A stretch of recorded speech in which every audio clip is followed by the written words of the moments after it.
1981년에 스티븐 스필버그 감독은 레이더스라는 영화를 만들어냅니다. 레이더스가 도대체 무슨 영화냐? 인디아나 존스라는 이름을 들으시면 아 하고 떠오르실 겁니다. 예, 몇 분 안 떠오르시는군요. 다들 영화를 잘 잃어버린 성괴의 전설을 쫓아서 그 성괴를 찾아가는 인디아나 존스와 나치의 싸움을 그린 그런 영화입니다. 아마 한 번쯤은 보셨을 겁니다. 이게 그건가 할 만한 그런 영화이긴 합니다. 처음에 이 영화를 기획할 때 3편까지 만들어낼 의도를 가지고 영화를 기획을 했는데, 하지만 어째서 이제 2편인 마궁의 사원부터는 제목 앞에 인디아나 존스를 붙여서 영화를 만들기 시작했어요. 그래서 2편은 인디아나 존스와 마궁의 사원 이렇게 되고, 그리고 이어지는 3편에서 인디아나 존스와 최후의 성전이 계속해서 나온 이후에 이 3편을 다 이제 출시를 했으니까 완성본으로 이제 또 팔아먹기 위해서 DVD판을 만들어내요. 그 DVD판을 만들어내면서 2편하고 3편에는 인디아나 존스가 붙었는데 1편에는 안 붙었잖아요. 그냥 레이더스라는 이름만 냈었잖아요. 그래서 이 완성도를 높이기 위해서 1편도 인디아나 존스라는 이름을 붙여서 다시 제목을 만들어냅니다. 그게 뭐냐면 인디아나 존스와 잃어버린 성괴의 추적자라는 제목으로 1편, 2편, 3편 DVD로 만들어서 출시를 하게 됩니다. 그러면서 많은 사람들의 기억 속에 있는 인디아나 존스의 시리즈가 사람들 머릿속에 각인되어지게 되는 것이죠. 여기 1편에 등장했던 그 성괴, 그 언약궤라고도 부릅니다. 법궤라고도 부르는데요. 이것을 찾아서 모험을 떠나는 스토리는 많은 다른 영화들의 단골 주제가 되어지기도 했습니다. 대단한 보물이 거기에 숨겨져 있을 것이다 라는 그러한 상상 속에서 영화가 만들어졌습니다. 하지만 그 언약궤 자체로는 사실은 그렇게 큰 가치가 있는, 물론 우리 신앙인들에게는 대단한 가치가 있는 것이지만 그렇게 큰 가치를 가지고 있지는 않았습니다. 거기에 씌어져 있는 금 해봐야 얼마 안 되고요.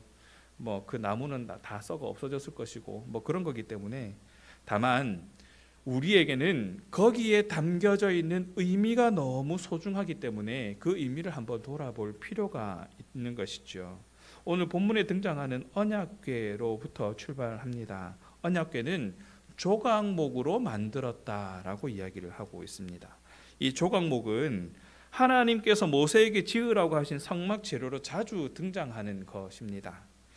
이 조각목 원래 이름이 뭐냐면 시띠나무라고 해요. 시띠나무는 북아프리카와 중동 지방에 널리 퍼져 자라고 있는 그런 나무입니다. 뿌리가 무려 50에서 60m까지 내려간다 그래요. 그렇게 뻗어 자라기 때문에 건조한 사막 지역에서도 생존할 수 있는 그런 나무입니다. 그런데 이 시띠나무를 아카시아 나무라고 번역을 했거든요. 물론 이 시띠나무가 아카시아 나무과에 속하는 나무이기는 합니다. 그런데 우리는 아카시아 나무 그러면 오해를 하기 쉬워요. 이 아카시아 나무 그러면 우리나라에 흔히 있는 그 아카시아 나무를 생각을 하거든요. 그런데 그 아카시아 나무가 이 시띠나무하고 같은 거면 또 상관이 없는데, 우리는 또 오해를 하고 있는 게 뭐냐면 우리나라에 있는 아카시아 나무가 아니라는 거예요. 이거 대단한 정보인데요. 아카시아 나무가 아니라 아까시 나무라는 나무입니다. 아카시아 나무가 아니라 아까시 나무.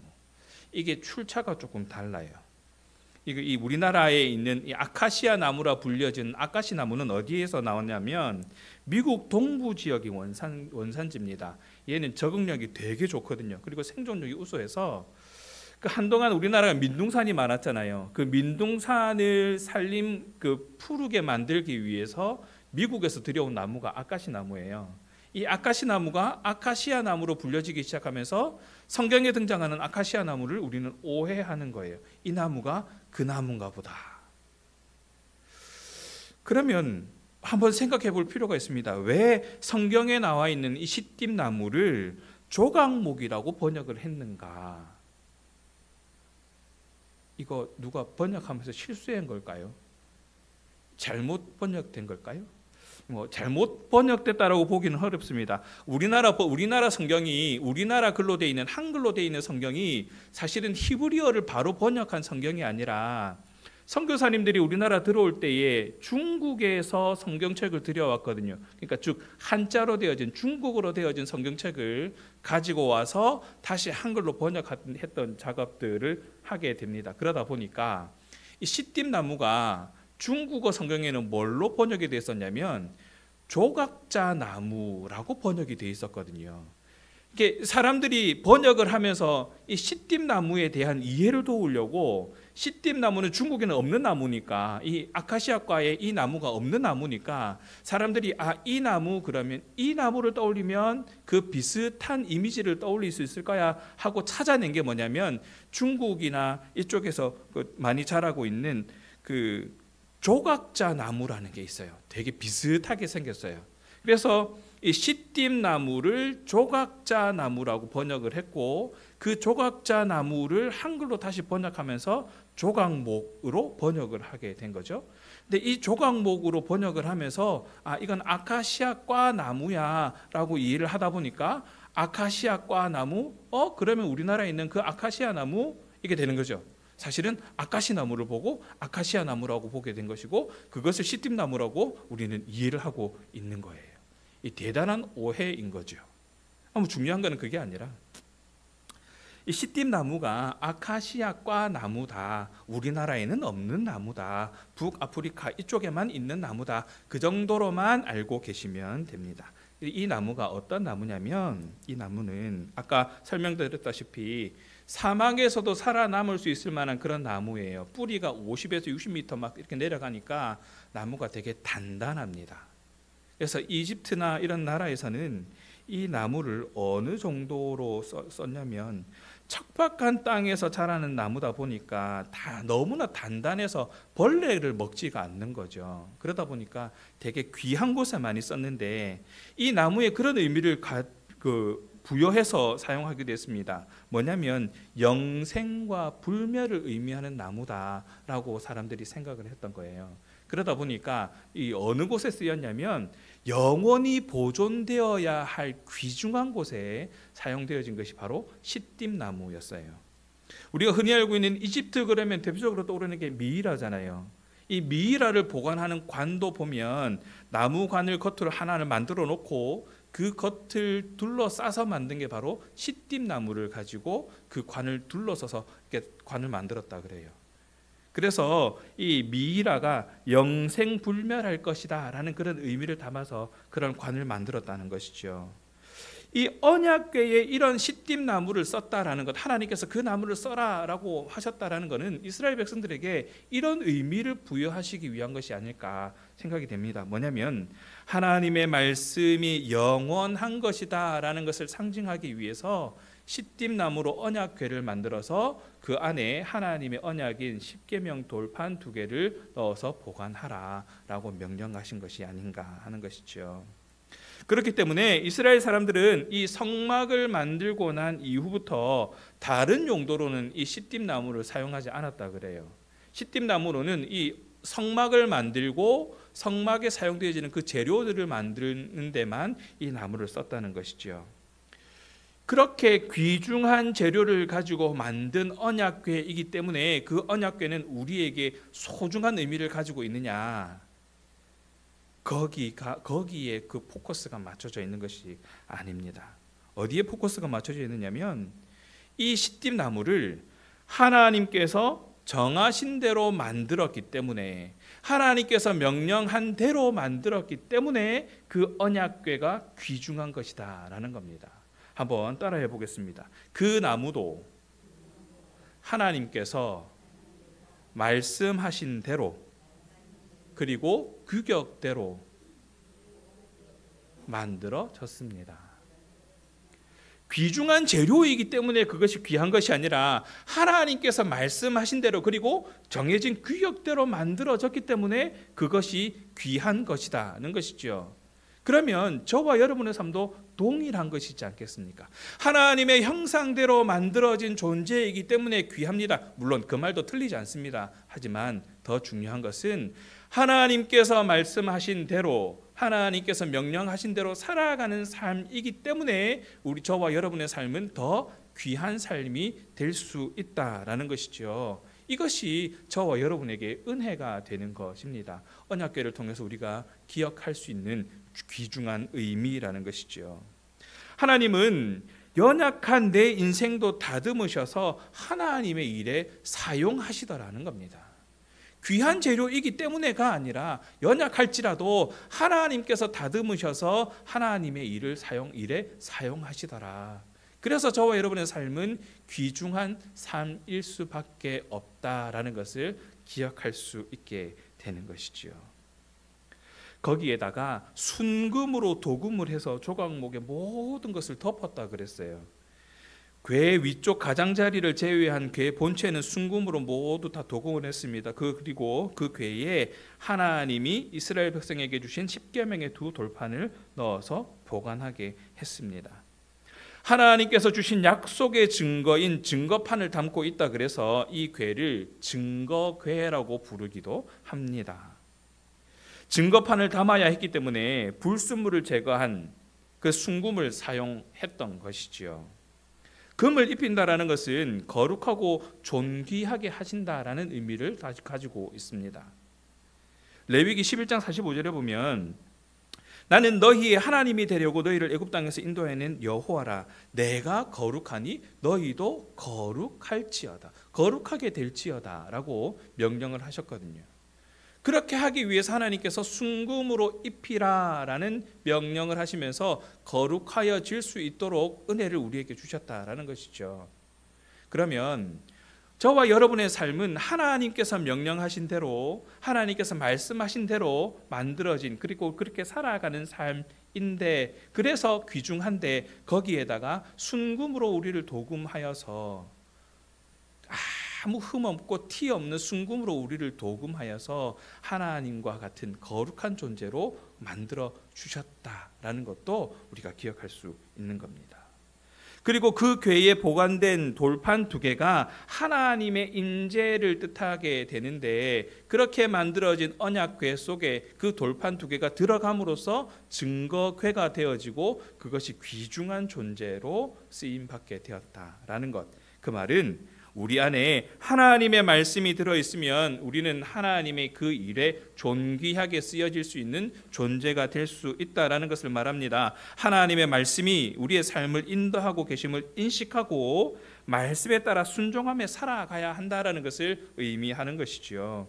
또 조각목으로 채를 만들고 거기에 또 금을 둘렀습니다. 금고리에 궤를 꿰어서 제사장들이 어깨에 메고 옮겨 다닐 수 있도록 만드신 것도 여기에서만 거룩하게, 여기에서만 존귀하게 살아갈 수 있는 존재로 만든 것이 아니라 어디를 가든 그 언약궤를 메고 갈 수 있도록 하셨다라는 것, 그 언약궤를 통해서 하나님 말씀이 늘 함께 할 수 있게 해주셨다라는 것, 그 하나님의 말씀을 통해서 하나님의 임재를 경험할 수 있게 해주셨다라는 것, 나의 삶 언제 어디서나 매 순간 하나님과 함께 할 수 있게 해주셨다라는 그 은혜를 발견할 수 있는 부분인 것이죠. 그래서 우리는 그런 삶을 살아가야만 하는 것입니다.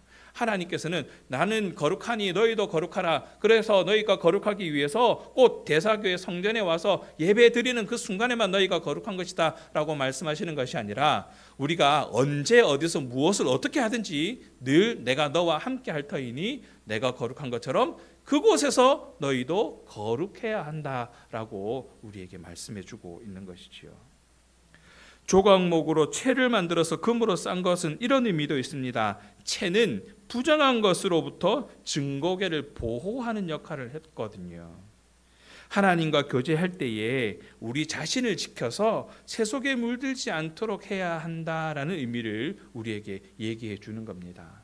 하나님의 말씀을 읽을 때, 말씀을 읽고 해석을 할 때에 그 말씀이 내 위주로 내가 해석하기 좋은 대로 해석하는 것이 아니라, 세상의 방법으로 해석을 하는 것이 아니라 하나님의 방법대로 하나님의 뜻을 발견하는 그런 말씀 묵상이 되어야 한다는 것이죠. 야고보서 1장 27절에 이렇게 얘기합니다. 자기를 지켜 새 속에 물리지 아니하는 그것이니라. 하나님 아버지 앞에서 정결하고 더러움이 없는 경건. 저와 여러분에게 요구하고 있는 경건이 바로 그런 거예요.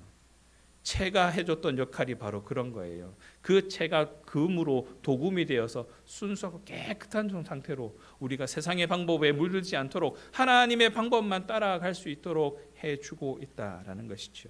이것이 참된 경건이라는 겁니다. 우리가 있는 곳 어느 곳이든 하나님께서 함께 하시겠다라는 의미이기도 합니다. 반대로 언제 어디서나 함께 하시는 하나님을 인식하며 살아야 한다라는 것을 의미하기도 합니다. 경건하게 말이지요. 여기서는 경건하게, 저기서는 불손하게가 아니라 언제 어디서든 그렇게 살 수 있어야 한다라는 겁니다.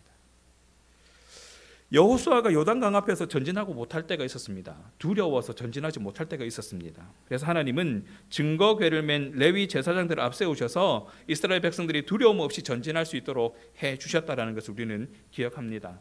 하나님은 당신의 백성이 무엇보다 하나님 당신을 바라보고 담대하게 걸어가기를 원하셨던 것이죠.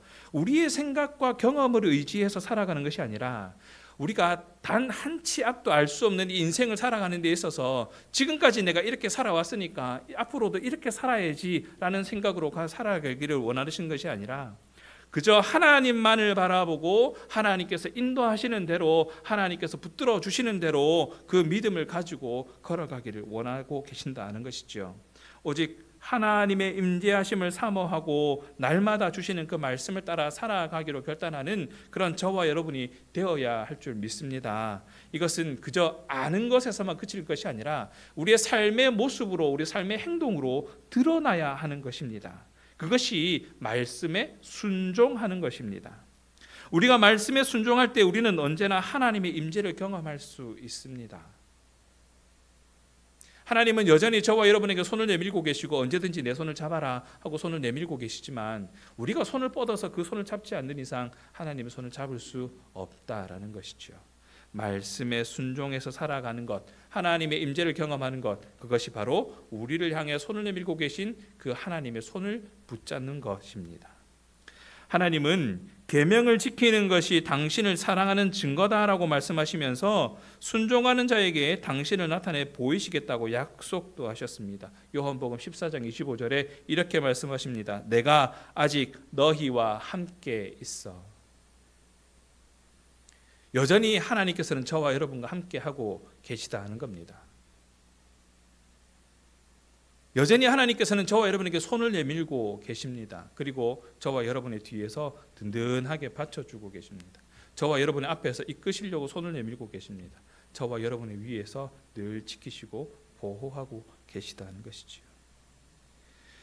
우리는 살아가는 모든 현장에서 하나님의 말씀을 마음에 새기고 또 그 말씀을 따라 살아가야 합니다. 여러 수십 번 반복해도 부족함이 없는 귀중한 말이고 소중한 말이고 반드시 지켜져야 할 말입니다. 잘 알고 있는 사실이지만 참 지키기 힘든 말이기도 합니다. 그런데 은혜로 나의 삶을 다듬으셔서 하나님의 방법대로 사용하실 것이다는 것에 대한 믿음을 가지고 한 걸음 한 걸음 주님의 손에 우리의 삶을, 각자의 삶을 내어 맡기시기 바랍니다. 그것은 감사함으로 드러나게 되어 있습니다. 하나님의 말씀이 하나님께서 말씀으로 인도해 주시는 길이야말로 우리가 참된 평안과 기쁨을 경험하는 복된 길이다라는 것을 잊지 않고 살아갈 수 있는 것, 그것이 우리의 믿음일 것입니다. 하나님의 임재하심 앞에 우리의 순전하고 헌신하는 자세로 또 하나님의 인도하심에 순종해야 한다라는 것을 의미하는 겁니다. 말씀하신 대로, 성경에서 우리에게 가르쳐 주신 대로 저와 여러분의 삶의 결단이 그러해야 한다라는 것을 의미하고 있다는 것이죠. 그렇게 언약궤는 만들어졌습니다. 그리고 그 언약궤는 저와 여러분에게 이런 의미를 가르쳐주고 있는 겁니다. 그 언약궤는 뚜껑이 따로 있었습니다. 덮개가 따로 있습니다. 그 덮개의 이름은 속죄소라고 부릅니다. 원어로는 카포레트라고 부릅니다. 이 카포레트라는 말은 무슨 말이냐면 덮개, 뚜껑이라는 뜻을 가지고 있는데 덮어버리다라는 의미를 가지고 있어요. 속죄소, 즉 죄를 용서하는 장소라는 의미를 가지고 있습니다. 증거궤를 덮개로 덮는 의미가 무엇인지를 암시해 줍니다. 여호와께서 이스라엘의 백성의 죄를 덮어 보이지 않게 하심으로 용서를 베푸신다라는 의미가 거기에 담겨져 있는 것이죠. 증거궤의 뚜껑인 속죄소도 순금으로 만들어졌습니다. 흠이 없고 티가 없는 깨끗한 순금입니다. 양 끝에는 그룹들이 서로 날개를 펴서 속죄소를 덮는 형상이었습니다. 하나님은 이 속죄소에서 이스라엘 백성을 만나겠다고 약속도 하셨습니다. 즉 하나님을 만나는 곳이지요. 이 속죄소는 시은좌라고도 부릅니다. 은혜의 장소, 하나님의 은혜가 머무는 곳이라는 뜻이지요. 대속죄일의 제사장은 이 시온자의 제물에 피를 뿌려서 그리고 백성들의 죄가 사함받기를 기도하는 그러한 시간들이 있었습니다. 하나님은 그 뿌려진 피를 보시고 이스라엘 백성의 모든 죄와 허물을 그저 덮어주셨거든요. 하나님께서 임재하셔서 그곳에 임하셔서 그곳에 있는 모든 죄된 것들을 다 덮어주셨다는 겁니다. 그러면 하나님께서 내가 너를 깨끗하다고 인정해 줄게 하는 은혜가 거기에 임하게 되는 겁니다. 우리의 죄가 사라지는 게 아닙니다. 죄는 있지만 그 죄가 하나님의 은혜로 덮여지는 거예요. 그래서 죄가 없는 것처럼 하나님께서 인정해 주신다는 겁니다. 이스라엘 백성들은 끊임없이 하나님의 율법을 어기고 언약을 깨트렸거든요. 그래서 하나님께서는 내 이놈하고 이스라엘 백성들을 버릴 수도 있었지만 마땅히 죽음으로 그 대가를 치러야만 했지만 그들에게 속죄의 피가 뿌려지기만 하면, 제물을 통해서 그 속죄의 피가 뿌려지기만 하면 그저 용서해 주셨던 그 은혜가 임하였던 곳이 바로 속죄소입니다. 속죄소는 십자가에서 대속의 고난을 당하신 예수 그리스도의 보혈의 은혜를 상징하고 있습니다. 잘 알고 있는 사실이지요. 그래서 우리는 예수 그리스도로 말미암아서 다시 한번 속죄의 은혜를 누릴 수 있게 되었고 하나님의 자녀로서 마음껏 은혜를 누릴 수 있는 존재가 되었다라는 것을 우리는 너무나 잘 알고 있습니다. 그런데 그 알고 있는 것이 바로 저와 여러분의 신앙의 고백이 되어야 하는데 처음에는 은혜롭지요. 눈물도 흘리지요. 감격에 겹어서 하나님 감사합니다. 예수님께서 나를 위해서 십자가에 피 흘려주시고 그 피가 내 죄를 덮어주셔서 내가 깨끗한 존재가 되었고 하나님의 자녀가 되었습니다 하고 감격의 눈물도 흘리기도 합니다. 그런데 어느 순간 나를 돌아보면 그 은혜는 어디 갔는지 모르고 세상의 방법대로 살아가고 있는 그런 모습들을 발견하게 되더라는 겁니다. 죄인인 우리가 하나님을 만날 수 있는 이유는 단 하나밖에 없습니다. 예수 그리스도의 십자가 보혈 때문인 것이죠. 히브리서 4장 16절에 이렇게 얘기합니다. 그러므로 우리는 긍휼하심을 받고 때를 따라 돕는 은혜를 얻기 위하여 은혜의 보좌 앞에 담대히 나아갈 것이라. 끊임없이 우리는 그 은혜의 보좌 앞에 나아가야만 합니다. 그곳에서 피 흘리신 예수 그리스도를 발견해야 합니다. 그리스도의 그 보혈을 발견해야만 합니다. 그래야 우리는 하나님 앞에 나아갈 수 있게 되는 것이지요.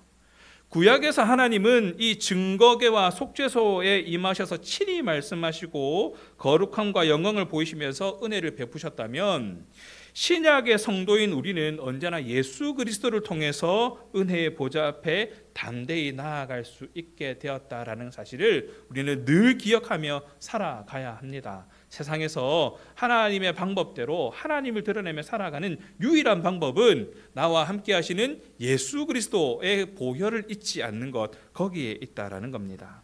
예수님은 원수였던 우리를 하나님과 화목하게 하시고 또 당신을 만나서 교제의 복을 주시려고 자발적으로 죽음의 자리에 내려가셨다라는 것, 우리는 그것을 잊지 않아야 합니다. 그저 교회 다니면 그냥 늘 암송하듯이 외우는 그러한 역사 속에 기록되어져 있는 이야기가 아니라 그것이 저와 여러분의 신앙 고백이 되어야 한다는 것입니다. 하나님은 당신의 백성들이 날마다 이 은혜의 보좌로 나아오기를 원하고 계십니다. 바로 저와 여러분이 그 자리에 늘 머물러 있기를 원하고 계신다라는 겁니다. 그래서 우리의 삶의 짐들을 대신 짊어지시려고 친히 하늘에서 내려오셔서 저와 여러분과 함께 하시려고 손을 내밀고 계시더라는 겁니다. 그래서 우리는 삶이 아무리 분주하고 삶이 아무리 이렇게 버겁게 느껴진다 할지라도 가능하면 하나님과 더 가까이 하기 위해서, 예수님을 더 가까이 하기 위해서 하루의 첫 시간을 하나님께 드릴 수 있는 그런 믿음의 결단들이 있어야 하는 것이지요. 새벽기도 나오십시오. 일찍도 아니잖아요. 5시 반밖에 안 되잖아요. 하루 5시, 매일을 5시 반에 시작한다는 게 얼마나 피곤하죠. 그런데 내가 일어나는 그 시간, 몇 시가 되었든 그 첫 시간을 하나님께 드리고 하나님 말씀과 함께 하고 그 말씀을 붙잡고 살아가기로 결단하는 삶이 얼마나 복되는지 한번 경험해 보시기 바랍니다. 아무리 분주하더라도 하루에 5분에서 10분만 하나님께 내어드려 보십시오. 그러면 하나님께서는 그 5분에서 10분 그 시간을 통해서 온전한 하루를 경험할 수 있는 은혜를 베풀어 주실 줄 믿습니다. 그리고 그분과 친밀하고 복된 교제를 누릴 수 있게 될 줄 믿습니다. 말씀을 정리합니다. 언약 안에서 당신의 백성의 죄를 덮으시고 그들을 향해 베푸시는 하나님의 사랑이 이 증거의 언약궤를 통해서 드러나게 됩니다. 그리고 그 언약궤를 덮고 있는 속죄소를 통해서 우리에게 증거되어집니다. 이 놀라운 하나님의 사랑이 이제는 예수 그리스도 안에서 온전해졌습니다. 만약에 예수 그리스도께서 다시 안 오셨다면 지금도 우리는 양을 잡아서 그 피를 그 속죄소에 뿌리고 하는 그 일들을 했었어야만 한다는 것이죠. 이 놀라운 하나님의 사랑이 저와 여러분에게 매 순간순간 늘 언제나 항상 같이 하고 있다는 사실이 얼마나 기쁨이 되는지 모릅니다. 예수 그리스도께서 우리 모든 죄를 덮으시고 다 사하셨습니다. 이제 죄 없다 해 주셨습니다. 그래서 우리는 예수님 안에 머물러야 하는 것이지요. 그분이 속죄소처럼 하나님을 만나는 통로가 되어 주셨다라는 것이지요. 이 재미있는 사실은 아까 말씀드렸던 속죄소를 뜻하는 카포레트라는 이 단어가 성경에서 여기에서만 쓰여지고 있다는 겁니다.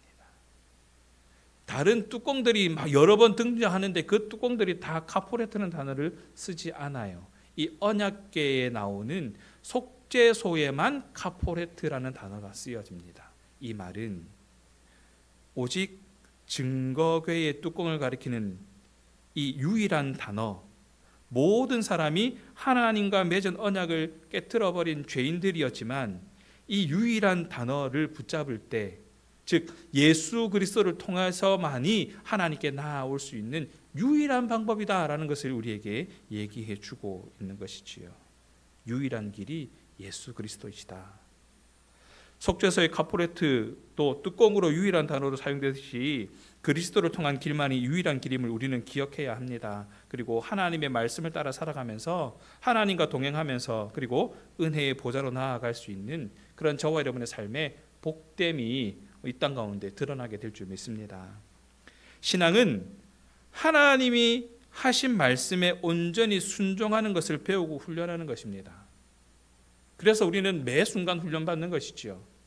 매 순간 신앙생활을 한다고 하지만 우리는 사실 훈련받고 있는 겁니다. 보다 더 하나님 말씀에 온전히 순종하기 위해서, 보다 더 하나님의 뜻을 온전히 발견하기 위해서, 보다 더 하나님의 기쁨이 되는 삶을 살아가기 위해서. 그래서 우리는 매 순간순간 말씀을 가까이 할 수밖에 없다는 것이지요. 순종이 제사보다 낫다고 하지 않습니까? 하나님께서 가장 기뻐하시고 원하시는 것은 하나님을 향한 순전한 마음이지 어떠한 재물이나 업적이 아니라는 거예요. 언약궤는 우리 삶에 하나님의 언약을 두는 곳임을 의미합니다. 매 순간 하나님의 백성에게, 바로 저와 여러분에게 베푸시는 하나님의 은혜를 경험할 수 있는 상자라는 것이죠. 하나님의 은혜와 그리고 저와 여러분의 헌신과 순종은 은혜를 받고 은혜를 받은 은혜의 감격함으로 하나님께 드리는 예배의 모습으로 드러나게 됩니다. 마음을 다하고 뜻을 다하고 힘을 다하는 그러한 예배의 모습으로 드러나게 되는 것이죠.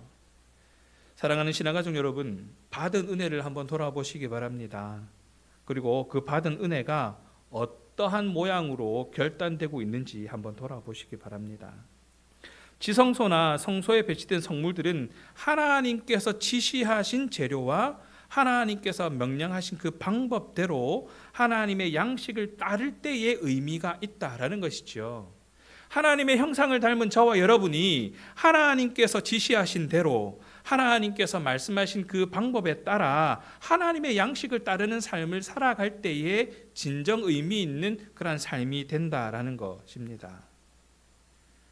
실천에 옮기기 전까지는 하나님의 말씀은 그저 책 안에 갇혀져 있는 말씀에 지나지 않습니다. 그러나 우리가 읽고 깨닫게 된 그 말씀이 내 삶을 통하여 어떻게 실천되어지는가, 그 실천을 통하여서 하나님의 말씀이 온전한 말씀으로 선포되어질 수 있다라는 것이지요. 김춘수 님께서 이런 시를 지으셨잖아요. 내가 이름을 불러주기 전에는 하나의 몸짓이 지나지 않았던, 그러나 내가 그의 이름을 불러주었을 때 내게 와서 꽃이 되었다. 아무리 귀한 말씀이 들어있는 성경이지만 내가 읽지 않으면, 내가 그 속에서 깨닫고 실천하지 않으면 이 땅 가운데 하나님 나라는 드러나지 않습니다. 이 땅 가운데 하나님 나라는 선포되어지지 않습니다. 언약궤가, 속죄소가 우리에게 주는 의미를 다시 한번 기억하시고, 무엇보다 저와 여러분의 몸을 빌어서 역사하시는 하나님의 손길을 경험하면서 하나님을 드러내는 그런 저와 여러분 되기를 간절히 바랍니다. 하나님께서 이 일들을 통하여 우리에게 보여주시는 그 의미들을 잘 깨달아서 그렇게 신앙생활하면서 하나님의 기쁨이 되어지는 저와 여러분 되기를 주님의 이름으로 축원합니다.